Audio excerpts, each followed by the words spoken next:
Torch की रोशनी चेहरे पर पड़ते ही कंकाल अचानक उसका गला छोड़कर पीछे हट गया।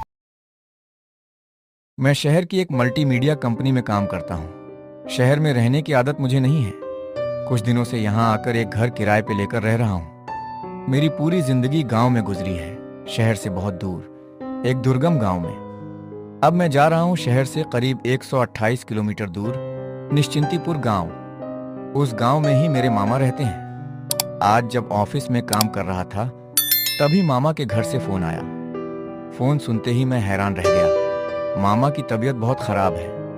अब अगर एक बार मिलने नहीं गया तो शायद बहुत देर हो जाएगी।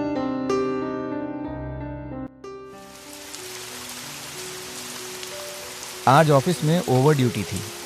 काम करते करते देर हो गई। रात करीब 10 बजे ऑफिस छोड़कर मैं अपनी गाड़ी लेकर मामा के घर की तरफ निकला। श्रावण महीने की रात थी। मूसलाधार बारिश हो रही थी। सड़क पर कोई इंसान नजर नहीं आ रहा था। इंसान तो छोड़ो, कोई आवारा कुत्ता बिल्ली भी कहीं दिखाई नहीं दे रहा था। बार बार आसमान को चीरते हुए बिजली की लकीरें चमक रही थीं। सुनसान सड़क पर मैं अकेला गाड़ी चला रहा था। गाड़ी मध्यम रफ्तार से चल रही थी। मामा के घर पहुंचते पहुंचते सुबह हो जाएगी।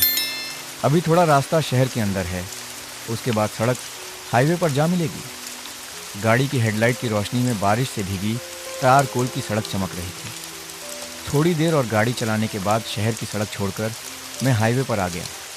कोई और समस्या नहीं थी, एक ही समस्या थी, मेरा शरीर अब और साथ नहीं दे रहा था। पूरे दिन काम करने के बाद घर जाकर थोड़ा आराम करना था, लेकिन अब दो आंखें खुली रखकर इसी तरह गाड़ी चलाते रहना पड़ेगा। आंखें बार बार बंद होने को हो रही थीं, शरीर छोड़ देने को हो रहा था। क्या करूं समझ नहीं आ रहा था। गाड़ी रोककर थोड़ी देर आराम करना बेहतर होता, लेकिन इस हाईवे के बीच में गाड़ी रोककर आराम करना ज्यादा सुरक्षित नहीं था। ऊपर से गाड़ी में वह अकेला था। इतनी रात को कई तरह के खतरे हो सकते थे, इसलिए गाड़ी से नीचे उतरने का ख्याल उसने दिल से निकाल दिया। जितना दूर तक गाड़ी चला सकता है उतना ही बेहतर था। उसी वक्त हाईवे के किनारे दूर एक होटल नजर आया। होटल नीलाचल। बोर्ड देखकर मन में थोड़ी उम्मीद की किरण जगी। हाईवे के पास का एक होटल था।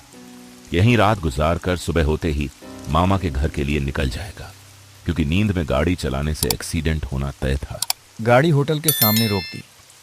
बिल्कुल हाईवे के किनारे से सीधी खड़ी 3 मंजिला इमारत थी होटल की। पहली नजर में होटल की बाहर की हालत कुछ खास अच्छी नहीं लगी। पुराने जमाने का होटल था। कम से कम होटल की उम्र 50 साल तो पार कर चुकी थी। दीवारों में कई जगह ईंटें बाहर निकली हुई थीं। फिर भी वह गाड़ी से उतरकर होटल के अंदर गया। बाहर की हालत कैसी भी हो, अब अंदर बस सर छुपाने की जगह मिल जाए तो काफी था। अंदर जाते ही रिसेप्शन था। रिसेप्शन पर एक आदमी बैठा हुआ था। उसे देखते ही वह हाथ जोड़कर नमस्कार करने लगा। आइए बाबू, होटल नीलाचल में आपका स्वागत है। कौन सा कमरा चाहिए बताइए। मैंने भी हाथ जोड़कर जवाब दिया, कोई भी एक दे दीजिए, बस थोड़ा ठीक ठाक हालत का कमरा मिल जाए तो काफी है। बाबू, आप शहर से आ रहे हैं क्या? हाँ, बस इस रात को गुजारने के लिए एक कमरा चाहिए।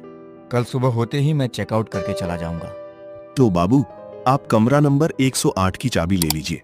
दूसरे कमरों के मुकाबले ये सबसे अच्छा कमरा है, लेकिन मैं आपसे कोई बात छुपाऊंगा नहीं। इस कमरे में थोड़ी सी दिक्कत है। इससे पहले उसी कमरे में 2 लाशें मिली थीं। वो कैसे मरे ये आज तक कोई नहीं जान पाया। वो भी आपकी तरह यहाँ रात गुजारने आए थे। इस घटना को लेकर काफी हंगामा मचा था, अफवाहें फैली थीं, मगर धीरे धीरे सब कुछ ठंडा पड़ गया। अब आप ही बताइए, क्या आप कमरा नंबर 108 में रुकना पसंद करेंगे? यहाँ के लोग कहते हैं कि वो कमरा भूतिया है। कमरा ठीक तो है ना? मतलब कमरे की हालत सही है ना? आप क्या कह रहे हैं साहब?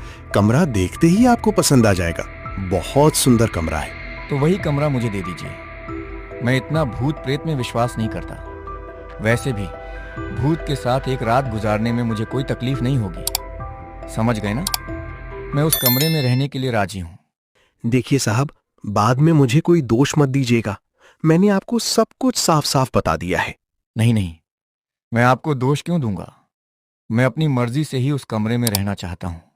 ठीक है, तो आइए मेरे साथ। यह कहकर वह आदमी रास्ता दिखाते हुए उसे ले चला। फिर दूसरी मंजिल के एक कमरे में उसे लेकर गया। कमरा काफी बड़ा था। एक तरफ एक बड़ा सा पलंग था, चारों तरफ सामान बिखरा हुआ था। दीवारों पर कई तरह की तस्वीरें टंगी हुई थीं। बाहर से देखकर अंदाजा ही नहीं होता था कि इस होटल में ऐसा कमरा भी होगा। पहली नजर में ही कमरा उसे बहुत पसंद आ गया। ये रही आपकी कमरा। अगर कोई दिक्कत हो तो मुझे बताइएगा। देखिए, मैं काफ़ी दूर से गाड़ी चलाकर आया हूँ। रात में ठीक से कुछ खाया नहीं है। कुछ खाना मिल सकता है क्या? हाँ, हो सकता है। क्या खाना चाहेंगे आप? चावल या रोटी? इतनी रात को ज्यादा तरह के पकवान तो नहीं मिलेंगे। जो भी हमारे पास है उसी से काम चलाना होगा। हाँ हाँ, जो भी थोड़ा बहुत है वही काफ़ी है। नीचे खाने के कमरे में उस आदमी ने उसे बिठाया, फिर उसके लिए खाना ले आया। एक बड़े थाल में गरम भाप उठाता हुआ चावल, दाल, मछली, मांस, पूरा इंतजाम था। बड़े सुकून से थोड़ी ही देर में सारा खाना खत्म करके उसकी तृप्ति की डकार निकली। खाना खाकर हाथ मुंह धोया और कमरा नंबर 108 में आ गया। कमरे में आकर अब अच्छी तरह कमरे को देखा। काफी सजा संवरा कमरा था। कहीं भी जाले का निशान तक नहीं था। लेकिन कमरे के कोने में नजर जाते ही उसकी आंखें वहीं अटक। ये कमरे के कोने में क्या है? एक दरवाज़ा है क्या? तो क्या इस कमरे से पास के किसी और कमरे में जाया जा सकता है? जब वो आदमी कमरा दिखाने आया था तब ये चीज़ मैंने नोटिस नहीं की थी। लेकिन अगर ऐसा है तो मेरे बैग में तो काफ़ी कीमती सामान रखा है, कुछ पैसे भी हैं। नींद की हालत में अगर कोई उस दरवाजे से आकर मेरे पैसे लेकर चला गया तो? कदम बढ़ाते हुए वह दरवाजे की तरफ गया। दरवाजे को अच्छी तरह हिलाकर देखा। दरवाजा ठीक से बंद था। इस तरफ से भी उसने दरवाजे में लॉक लगा दिया। उसका शरीर अब और साथ नहीं दे रहा था। वह बिस्तर पर लेट गया। थोड़ी ही देर में आंखों में नींद उतर आई। रात तब कितनी थी ठीक पता नहीं। अचानक एक भयानक दर्द से उसकी नींद टूट गई। आंख खुलते ही देखा कि दो सरसों जैसी कोई चीज उसके गले को जकड़ चुकी थी। रात सोते वक्त कमरे में एक छोटी सी रोशनी जलाकर सोया था, लेकिन अब देखा कि पूरा कमरा अंधेरा था। उस सरसी की जकड़ धीरे धीरे बढ़ती जा रही थी। सांस लेना मुश्किल हो रहा था। क्या करूं, कुछ समझ नहीं आ रहा था। अगर कुछ और देर यही हाल रहा तो दम घुटकर मर जाऊंगा। उसी वक्त टटोलते टटोलते एक टॉर्च जो वह हमेशा तकिए के पास रखता था उसके हाथ में आ गई। यह उसकी पुरानी आदत थी, सोने से पहले टॉर्च तकिए के पास रखना। टॉर्च जलाते ही सामने के अंधेरे में जो दृश्य दिखा उसे उसके पूरे शरीर में सिहरन दौड़ गई। एक पूरा नरकंकाल अपनी हड्डियों के खाली हाथों से उसका गला जकड़े हुए था। टॉर्च की रोशनी चेहरे पर पड़ते ही कंकाल अचानक उसका गला छोड़कर पीछे हट गया। उस सरसी की जकड़ से छुटकारा पाते ही मैं धड़ाम से उठकर बैठ गया। जो मैंने देखा उसे देखकर मुझे खुद अपनी आंखों पर यकीन नहीं हो रहा था। सोने से पहले तो मैंने दरवाज़ा अंदर से बंद करके ही सोया था, तो फिर यह नरकंकाल आया कहाँ से? मैंने एक तरफ देखा तो कमरे के कोने वाला वह दूसरा दरवाज़ा खुला पड़ा था। वही दरवाज़ा जिसे मैंने अंदर से बंद कर दिया था।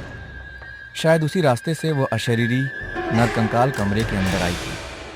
कुछ देर तक मैं सन्नाटे में ही बैठा रह गया, फिर जान बचाकर कमरे के मुख्य दरवाजे की तरफ दौड़ा।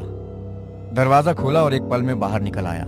वहां से सीधा नीचे रिसेप्शन की तरफ भागा, लेकिन रिसेप्शन पर पहुंचकर देखा तो वहां कोई भी नहीं था। किसी और चीज़ का इंतज़ार किए बिना मैं तुरंत होटल से बाहर निकल गया। नीचे पहुंचकर मैंने अपनी गाड़ी का दरवाज़ा खोला, अंदर बैठा, चाबी घुमाई और गाड़ी स्टार्ट कर दी। बाहर तब भी मूसलाधार बारिश हो रही थी। बार बार बिजली चमक रही थी और उसकी तेज़ रोशनी में चारों तरफ का अंधेरा एक पल के लिए उजाले में बदल जा रहा था। मेरा बैग उस अभिशप्त कमरे में ही रह गया था। उसमें कुछ कीमती सामान भी था, लेकिन मैंने सोचा रहा आने दो, जिंदा रहा तो और भी पैसे कमा लूँगा। गाड़ी चलाते चलाते एक समय मैं अपने मामा के घर पहुँच गया। अगले दिन मैं मामा के घर पर बैठा था। मामा की तबीयत तब काफ़ी हद तक स्थिर थी, लेकिन मेरे शरीर में अब भी कांपन महसूस हो रही थी। कल रात जिस दुस्वप्न से मैं गुजरा था उसकी बात मैं किसी को बता नहीं पाया। अगर बताता भी तो शायद कोई मेरी बात पर यकीन नहीं करता। भला एक नरकंकाल आकर मेरा गला दबाने लगा, इस बात पर कौन यकीन करता। लोग मेरी बात सुनकर हंसकर उड़ा देते या फिर मुझे ही पागल समझते, लेकिन जो मैंने अपनी आंखों से देखा उससे मैं खुद कैसे झुठला दूं। मेरा बैग आज भी होटल नीलाचल के कमरा नंबर 108 में पड़ा होगा और आज भी मुझे अपने गले पर उस अशरीरी नरकंकाल की उंगलियों के दबने का दर्द महसूस होता है। कल मैं कैसे बच गया, ये बात आज तक मेरी समझ में नहीं आती।